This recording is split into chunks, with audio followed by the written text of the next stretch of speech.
நம்ம தளபதி விஜயோட ஜனநாயக மூவி வந்து ஜூலை 24 ரிலீஸ் ஆக போகுது அப்படின்னு சொல்லி நான் ஆல்ரெடி ஒரு அப்டேட்ல சொல்லியிருந்தேன். இது ப்ரொடக்ஷன் சைட்ல இருந்து வந்த அப்டேட்னு சொல்லியிருந்தேன். பட் இப்போ ரீசெண்டா ஒரு அப்டேட் வந்திருக்கு. என்ன அப்படின்னு பாத்தீங்கன்னா, அதுல மூவி வந்து ஒரு நாள் முன்னாடியே ரிலீஸ் பண்ணலாம், அதாவது ஜூலை 23 மூவி வந்து ரிலீஸ் பண்ணலாம் அப்படின்ற மாதிரி ஒரு பேச்சுவார்த்தை போயிட்டு இருக்கதா சொல்றாங்க.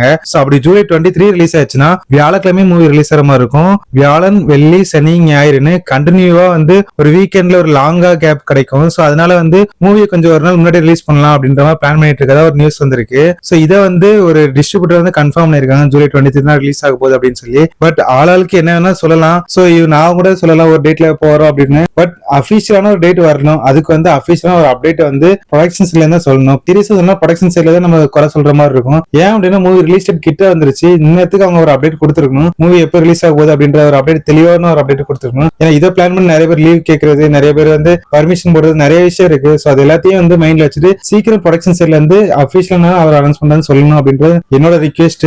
பார்க்கலாம் அப்டேட் எப்போ வருது அப்படின்னு சொல்லி. மோஸ்டா நாளைக்கு வந்துடும் அப்படின்ற மாதிரி ஒரு அப்டேட் எல்லாமே சொல்றாங்க. அப்படி நாளைக்கு வந்துருச்சு அப்படின்னா நம்ம சேனல் வந்து வந்த உடனே ஒரு அப்டேட் சொல்லிடுவேன். சோ அதனால சொல்றேன், மறக்காம நம்ம சேனல் சப்ஸ்கிரைப் பண்ணி வச்சுக்கோங்க. இதே மாதிரி தளபதி வீடியோஸ் டெய்லி வந்துட்டே இருக்கும். சோ நான் நெக்ஸ்ட் அப்டேட்ல சந்திக்கிறேன். அது வரைக்கும் பை கைஸ்.